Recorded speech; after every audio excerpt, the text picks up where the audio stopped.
topic too. I want to look at the rest of the year and kind of look at all the conferences we have coming up and see where game announcements are going to be made and kind of predict what we think is going to happen at some of the big shows. So we had E3 already this year. We're gearing up now for there's a lot of little things here and there, like the PAXs and the GameStop expos and whatever, but games aren't usually announced there, at least not big ones. Gamescom coming up. Looking at the dates here. We got Gamescom August 17th. Then we got Tokyo Game Show September 15th. Then Paris Games Week October 27th. Nothing in November, and then we assume PSX in December. New York Comic Con's in there too, right? Oh yeah, New York Comic Con, but again, that's one of the we have Comic Con this week. I know. There'll be some kind of game. Little things here and there. Trying to save you. Yeah, that's early October, I think, for New York Comic Con. But I think these are the ones that the big guys have typically had press conferences. Now it's already been said that no Sony conference, no Microsoft conference for Gamescom, but Xbox will be doing the Xbox Fan Fest over in Gamescom. We don't really know what that is. It sounds like kind of like a mini PSX. But I'm sure it'll just be come play all these Xbox games. Yeah. But cool off in here, play these Xbox games. They haven't said if there's going to be an actual conference though, even at their own thing. You know what I mean? But there won't be, right? You can't, they made a stink about not doing a conference at Gamescom. So I would think this would just be their way to get fans, controllers to have them play. But did they say that they weren't doing one at all? That's the same thing as EA saying they're not going to do an E3 press conference, but they did the EA Play press conference. Sure. So I don't know. No, I don't think either were doing conferences. So then when do you think we'll get something from, I'm assuming TGS will get some Sony. Sony does sometimes two conferences at TGS, like a pre-TGS conference or some sort of thing, and then they do one at TGS. Yeah, Sony will definitely do one at TGS. I just don't think anything of consequence for the Western market will come out there. But you'll get some teases. If you're into Japanese role-playing games, if you're into Yakuza or Gundam or whatever, and some very specific third-party partnerships with Bandai Namco or with Idea Factory or with whoever is putting out a lot of these games that sometimes don't or oftentimes don't come to Western markets. I think you'll see some of that. But I like the TGS press conferences because they're interesting. But I because I'm a PlayStation fan, but I don't expect anything out of them. And obviously Microsoft is kind of just all but given up in Japan, so I wouldn't expect anything out of them either. We'll see. With Ni no Kuni, do you think that's more of a PSX thing again, or no? I think that they have to now make that game relevant to the Japanese audience. So maybe you see that there, but we already know Ni no Kuni to exist. So I don't. If you've seen TGS press conferences before, a lot of it is just their sizzle reels, pricing, things of this nature. So I don't expect that there's going to be a crazy amount of relevant information coming out there. But their shit does come out there every once in a while, for sure. We know that from working at IGN. We used to cover that conference. Mm-hmm. I think Ni no Kuni will be in a sizzle reel at TGS for sure, but I think you'll get more information on it at PSX at the end of the year. Mm-hmm. Just because that is a game that sold better here. And I understand they need to make it relevant, but that's also not how you do stuff, it seems, in the Japanese market in terms of making things relevant. Yeah, I'm assuming we'll see some more stuff on Final Fantasy 12 and those type of things. So remember at TGS, that's where they announced Final Fantasy 10 back for the PS3. So then Paris Games Week, October 27th. Nothing's been officially said about that, but what do you guys think is going to happen? I don't think Sony will do it. My theory with Sony, and we talked about this on PS I Love You, is that I think that they have to whittle down their press conferences to give them more bang. I think PSX's press conference last year was fun but underwhelming. No first party pop at all, which I think was a huge mistake on their part. So I would focus on E3. You can't really give up TGS, but I think E3 and PSX should be the big tent poles. They're actually 6 months apart from each other, so that's perfect. Mm-hmm. So if they're going to be at Paris Games Week, they're not going to be at Gamescom, which opens Paris Games Week. That's what they did last year. They weren't at Gamescom. They did Paris Games Week, and they were able to get away from Microsoft, who did Gamescom last year. So I wouldn't be surprised if Sony was there, but I also would not be surprised if they weren't. I think it's like a 50-50 kind of thing. If they were going to be there, I would assume, and this is, I don't think it'll happen, but if they were, I would imagine you have David Cage again and maybe show a new character from Detroit Become Human. Here's another one of our playable characters. But even that's going to go over better at PSX, so I don't understand why you wouldn't wait there. What about Microsoft? Do you think they have a chance? No, I think these guys are just realizing that they don't need to have this many conferences, and when you don't manage your portfolio properly, you spread out, you're announcing things you're not ready to announce, you're not showing anything, there are no release dates or whatever. I think these guys just kind of need to go away for a little while, and we had a lot of E3 was fantastic, I thought, for both first parties, and so why just let's focus on those games. You gave us plenty to think about. Why do we need more announcements? How much time does anyone have to play all these games anyway? they announced like Sony especially had a really what I think was just a fucking salvo of amazing announcements and showed games that we even knew about or whatever. And that's plenty. Like we don't need any more. Wait till PSX and then show us more. Announce something and give it time. And I love the fact that E3 and PSX are almost like just totally couldn't be further apart on the calendar. They are like almost exactly 6 months apart. And so I think that that's fantastic for giving everything room to breathe and kind of avoiding these other shows. Yeah. And then TGS in the middle for really more the endemic, like native Japanese market. I think works out fine for them. As far as Microsoft's concerned, I don't know what their plans are, but they have so many games in play right now. I just don't know how many more you need to announce. Yeah. So do you think the play for them then is to not have any more announcements for the rest of the year and just kind of just chill on what they have and do things like the Fan Fest and maybe bring one over here too and like just kind of get people playing those games? I would say so. I love that idea. It works for that. And then, I mean, don't forget, I think you have the Game Awards at the end of the year. That's where you can put out more things, right? I think when you compare them to Sony, you have there's a different strata and different audiences. E3 obviously is the mainstream. You see Microsoft and Sony go for the same audience there. TGS is Sony getting to speak strictly to its Japanese fan base, which is large and does want things that we don't want. And then PSX gets to be, hey, here are these cool indies and here are these Vita games and here's us talking about changing your PlayStation name and here's all this inside baseball PlayStation bullshit that only the people who watch our shows care about, that not people who are at USA Today who's in the audience for the E3 press conference isn't going to give a shit about and the Japanese audience isn't going to give a shit about. You have these three things to work with, whereas with Microsoft having forever ago given up on trying to be a big deal in Japan, TGS doesn't matter to them. Gamescom, they go there and we speak just directly to the fans. Here's all the games that Dead Rising 4 was playable on the floor, and here's the new Forza, and here's what's the pirate game I can never remember the name of? Sea of Thieves. These are all over here at E3, and now you get to get your hands on them over here. There's new content. There'll be one or two new announcements. There'll be titles you imagine from developers over there. But then towards the back half of that, right? Like where does Microsoft stand and what do they talk to? And I think that's where like the caliber of announcements you get at a PSX, which are like, your A, B games or whatever, things that need to be sold. Until Dawn had a great showing there when it, hey, let's do a live play and everybody got stoked for it and started talking about it. That kind of thing can happen with a trailer for them. That's where you can take a Crackdown trailer and put it out around the Game Awards or new footage or something like that and really kill, because that's the same kind of audience. Mm-hmm. Yeah, I didn't even think about the Game Awards. It makes a lot of sense. So getting off the conferences in terms of games, do you think that there's any big game announcements coming out the rest of the year? I think the one is Red Dead. Yeah, Red Dead's absolutely going to get announced. I think there's some sort of obsession, and I've heard anecdotally that it really was supposed to be at Sony's conference. I don't know if that's true or not at E3, but I've heard it from one person in particular that I trust a lot, but I don't know the provenance of what that person heard or whatever, so I can't speak to that. But I do think that people's weird obsession with this game being announced at one of these conferences is antithetical to what Rockstar certainly does. They'll own this. This will be their own event. Look at how they released and announced GTA 5. I still think it's entirely possible this game comes out this year. And when's your cutoff? When do you think that's no longer a possibility? I think with something like Rockstar, because I think they have Take-Two has the time and the inclination to take a lot of risks, right? Like they made an exorbitant amount of money on Grand Theft Auto 5. They make money on a lot of their games. The 2K publishing arm makes its money or whatever. So I think that like Red Dead is one of those games that they could literally announce in the same month they release it. Like, and I'm not saying that that's necessarily going to happen, but I think it's like one of the few games that they could absolutely positively get away with doing something like that. And I do not think it would affect sales at all. Like, I think that it's a very, almost like we talked about many times with Half-Life 3, like if Valve was just like, here's Half-Life 3, it's done and it's out. Like, that doesn't affect sales at all. In fact, that's the story, and everyone goes and buys the game and it becomes like a huge piece of interest. And so, while I don't know, I don't have any, I mean, Rockstar's very secretive and I don't have any information about what they're doing with Red Dead, but Red Dead's clearly real. There have been leaks. They've been working on it for a long time, and from all accounts. And I would not be surprised if in September or October, they're like, the game's real, here it is, and it's out in November, and what do they lose by doing that? Does there need to be a preview cycle? I just feel like they learned from Grand Theft Auto 5 that they announced that game too early. It didn't matter that they announced it early. It gave people room to, including me, to speculate negatively about the game.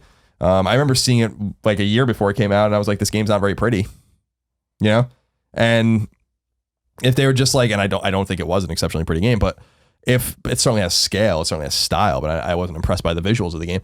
And so with Red Dead, it's like, well, why even expose it to any of those things? People are fucking excited about this game. And clearly that, like with Red Dead Redemption's backwards compatibility thing on Xbox One now, they're clearly leading up to the announcement of the game. Now, like, I just would love the idea of them just saying like in September even being like the game's real and it's out next month.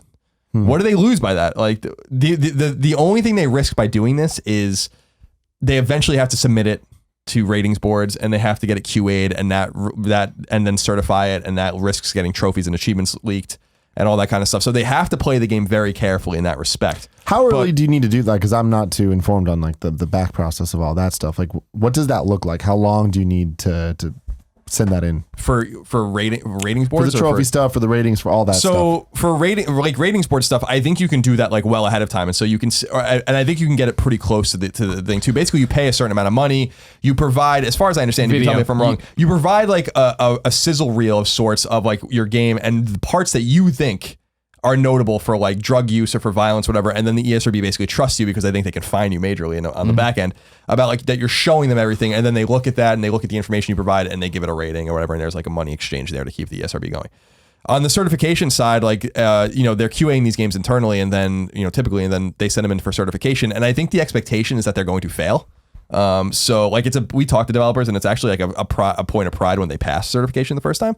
Now I'm not saying games don't. I heard of a game recently. I've talked to a friend of mine that's coming to Vita that he passed certification the first time and he was happy about that. So I think that happens maybe no more than a couple of months ahead of when the planned release is happening. Then they send bug reports and all that kind of stuff back and bring them back, and then they it's like a ping pong ball back and forth until that's a pretty simplistic way of looking at it. But that's the way I understand how it works. No, you get the idea. And so the thing with Red Dead and with Rockstar is that they could probably go to the first parties and be like, under no fucking circumstances, do you guys publish this shit? Because games are leaked constantly because of trophies. Now, not all of them are consequential. I mean, the Vita games from 2K were leaked because of trophies. Dead Rising was leaked coming to PS4 because of trophies. Like, these things just go up, like, and it forces the hand. And so they can basically be like, we're Rockstar, don't publish this shit, until...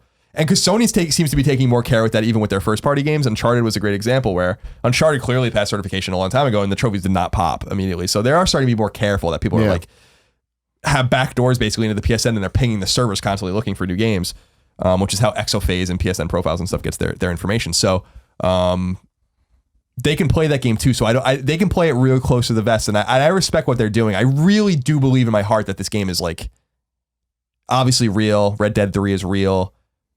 That it's probably almost done, or maybe even close to being completely done, and that it's imminent. But who the fuck knows? I want to believe that it's imminent. Sorry, no problem. I think at this point I'm thinking spring, right? Or because I'm trying to remember. Right, I remember picking up Red Dead when we went down for Judges Week, I think, back in the day. So May. So and just that, I would think you have to start talking about it. And I don't know if they're brave enough to do I think they've missed their window right now to do okay, guys, it is real and it is coming out this year, unless it's going to be like a mid-December release, which usually you don't see people doing, but now you start to see people testing the waters. Gravity Rush is happening. Just Cause before. Far Cry used to inhabit that spot. This year, South Park Fractured But Whole. Like, there's people playing around in December, but generally you don't do that. But again, when you're Rockstar, you don't have to worry about missing the Black Friday sales. That's not what your audience wants. Yeah, and I think that they're Rockstar's bullish, and Take-Two's bullish, but above that, they have nothing to lose. They will dominate.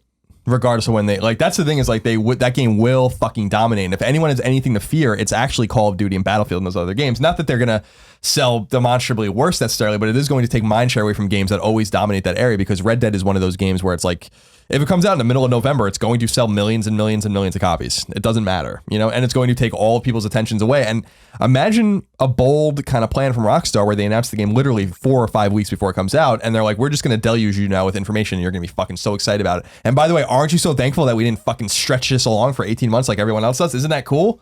Like, you had no idea a month ago this game existed, and a month from now you're going to be playing it. And here's all of the information you need, and we're not going to spoil anything for you. Some video, some mechanics information. We're going to leak things out every day for 20 days, and then you're going to have the game in your hand. What's wrong with that? That doesn't make everyone excited. That's so much fucking better than the way games are handled right now.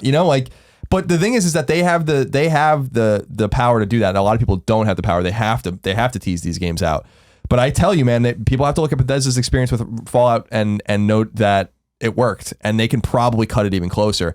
But there are, again, only a certain amount of games that could possibly do that. And I do think that Red Dead and Grand Theft Auto are certainly those kinds of games. And so I'd love to see them do something bold and unusual like that. And I think that it will continue to prove that you don't have to tease, you don't have to have bull shots and preview the game 5 times and blah, blah, blah, blah, blah. Like, who gives a fuck? Like that's such an old way of doing it. So I don't know. I still have hope. I still really do believe that this game's coming out this year. But I have no reason to believe that other than that. Like I just feel like that's the case. It's not like I have heard anything from anyone because I haven't. Yeah, man, that'd be crazy. I really hope that happens. The last thing is the NX. Me and Greg talked a little bit about this last week. But X is going to give it to you? X is going to give it to you. That is, in fact, truth. But there's going to be a Nintendo event this year. They've at least said that the NX will be revealed later this year. I assume that means they're going to hold their own event somewhere. They're not going to do it at one of these events. When do you see that happening? September. Really? Yes. I say late November, early December. When the Wii U was announced, it was announced at E3, and then it wasn't until November that they kind of did the real big blowout thing. They did it over in New York. I remember I had to go there, and that's when they talked about the Wii U TV or whatever, which was supposed to be a big thing for the Wii U. That didn't work out. And when they announced Bayonetta 2. So that was kind of like their one solid hit that they got in, and then everyone's like, all right, well, whatever. But so yeah, I kind of see them doing that. I think it'll be New York. I think it'll be November feels right, but it might be a little too late. I don't know. September sounds early to me. What makes you think that? Before everyone starts playing games for the fall, I think that you have to.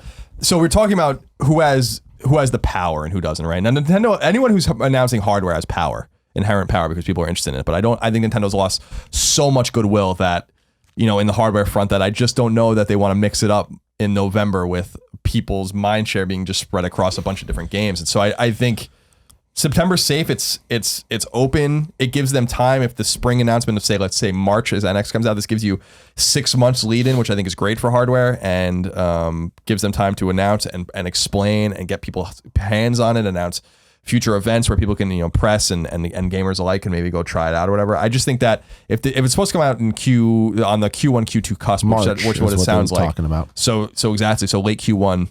I think November's too late. Like because they're risking. So with hardware, you do risk leaks, huge leaks from Foxconn and all these guys. It's not beyond reason that NX is already being manufactured. So the longer you wait, the more you risk losing the control. And so I think that they have to do it soon. It might even be in August. I just think November's too soon. At that point, there's just going to leak, and there are going to be fucking pictures of this thing coming out. See, I like November because I think that you get on the other side of what you're talking about. Yeah, people will be playing games, but people want to hear about something new. Beforehand in September, I feel like you do have it of that's great, and I'm also excited about this game, that game, this game, that game. You get on the other side of Black Friday, and it is that cool. I have the games I want for the most part, albeit no South Park, and then it'll be the fact that, holy shit, they're talking about new hardware. They're doing something new. I think this is why the Game Awards do get such a big pop and do get so many trailers, because people are ready to be excited again, because we've gotten through everything we knew is now out. We have all of our dreams have come true, and we either love them or hate them, but we have them, and that's the end of that. We need to look ahead to next year about what to be excited about. And I think in addition to that, it gets beyond the Xbox S and potentially the PlayStation Neo, because I think obviously those are going to kind of take away a lot of the market share in terms of the hardware talk and stuff. And if Nintendo's before, it's going to be nothing but comparisons, and that's probably not going to favor Nintendo. So if you do it a little bit later, at least you're that stuff's old news. No one's going to be really top. They're still going to compare, but it's a little bit different. Yeah, I don't think, in my opinion, I don't think Nintendo wins that battle either way. Well, they don't. I mean, no matter what. I think it makes more sense to go before. So my thing with the before that I do like is, and this is just me being a Nintendo fanboy, but the August-September timeline makes sense, because back in the day when they used to do Space World. So if they would have come out with a motherfucking Space World, that would be the coolest thing ever. And again, that Nintendo is the one that I want to speak to me, and that's the one that does things like the NES Classic and puts it out with this lineup of games. So I don't know. We might be gearing in for a completely new Nintendo that harkens back to the old Nintendo. But either way, we'll see this year. We'll see. And I do want to say this. My one prediction about NX is that you're going to be underwhelmed. I'm not saying you, I mean everyone. I just don't. This thing has been percolating for so long that I don't know what they were thinking, letting this go on this long. People's minds are out of control. Nothing they possibly announce. This is again why you announce games and then release them quickly. Nothing that you can possibly show at this point is going to be is going to exceed anyone's expectations. You're only going to let people down with and that's why I was just what. You shouldn't even acknowledge it was real until you were ready to say something about it. I just, that's the one major problem with this. That was what was so fucking cool about PS4's reveal. I think was we saw Orbis in like early in 2013 maybe or something, or late 2012. Like we started what the leaked images, yeah, the controller, like the controllers, and the and box. that's when I and a few other journalists like really started like confirming things with our sources about what this console was. But there was no time to even develop what the PS4 was until they showed it and or announced it. They didn't actually show it until months after they announced it, but that worked to their advantage in a major way. I think that the less you let everyone's imaginations run wild, and people's imaginations with Nintendo have been running wild, every little fucking trademark, every little patent, everything, like everyone has all these expectations, and I just do not think it's going to meet the expectations of what we have for it. In fact, I think it's going to be something a little different than what we all think it's going to be, which is going to underwhelm. And I hope that's going to be a hat. That's exactly what it is. I hope I'm wrong, but it's probably not going to be very powerful, and it's probably not going to be this amazing dynamic multi-tiered system that we hope it's going to be. But I hope I'm wrong. I hope Nintendo fucking punches everyone in the face. But like, where's the evidence that they've done that at all in the last 20 years, actually, at this point, with the exception of the Wii, which was just this flash in the pan, a very popular flash in the pan, but maybe DS was the last one. They've done some shit. I'm looking forward to it. I still believe.